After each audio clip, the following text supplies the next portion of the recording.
কীরকম জীবনযাপন করলে তারাই জড়বন্ধন থেকে মুক্ত হতে পারবে এবং তাদের প্রকৃত আলোয় ভগবত ধামে ফিরে যেতে পারবে, বেদের কর্মকাণ্ড নামক অধ্যায়ে নির্দেশ দেওয়া হয়েছে।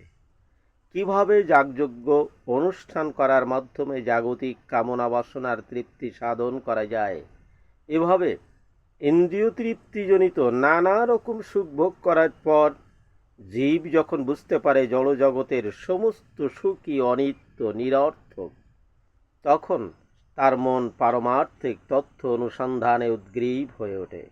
তাই বেদে কর্মকাণ্ডের পর উপনিষদে ভগবত তত্ত্ব সম্বন্ধে নির্দেশ দেওয়া হয়েছে। বিভিন্ন উপনিষদগুলি হচ্ছে বিভিন্ন বেদের মর্মার্থ। যেমন গীতা উপনিষদ বা ভগবদ গীতা হচ্ছে পঞ্চম বেদ, মহাভারতের সারাংশ।